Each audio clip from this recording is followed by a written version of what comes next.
જૂનાગઢ મહાનગરપાલિકાની અંદર 77મા વન મહોત્સવની સૌને હૃદયની શુભકામના પાઠવું છું। સાથોસાથ સૌને એક અપીલ પણ કરું છું કે વન મહોત્સવના માધ્યમથી આપણે પણ આપણા વિસ્તારની અંદર, આપણા શહેરની અંદર, આપણા મહોલ્લાની અંદર, આપણા ગામની અંદર, આપણા આંગણાની અંદર આપણે પણ વૃક્ષોનું વાવેતર કરવું જોઈએ। જે રીતે દેશના યશસ્વી વડાપ્રધાન આદરણીય મોદી સાહેબે જે અપીલ કરી છે, એક પેડ માં કે નામ, એ અનુસંધાને દરેક લોકો માતાના નામે વૃક્ષો વાવે, પોતાના પરિવારના નામે વૃક્ષો વાવે, જેથી કરીને હરિયાળી ક્રાંતિ આપણે સર્જી શકાય। એ પ્રકારની ઝુંબેશની અંદર આપણે બધાએ પણ જનભાગીદારી સાથે આમાં જોડાવવું જોઈએ, જેથી કરીને હરિયાળી ક્રાંતિ આપણે સર્જી શકવી।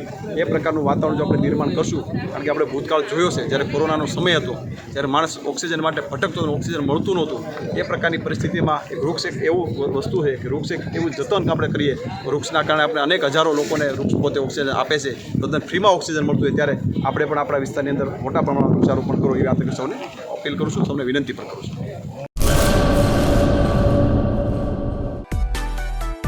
માં motor driving, safe and sure driving. Driving એ શોખ સાથે આપની મોટી જવાબદારી પણ છે। અમારા ઇન્સ્ટ્રક્ટર દ્વારા સચોટ અને સરળ માર્ગદર્શન, આપની રોજની તાલીમની માહિતી મેળવીને શું અધુરાશ છે એના ઉપર પૂરું ફોકસ કરાય છે।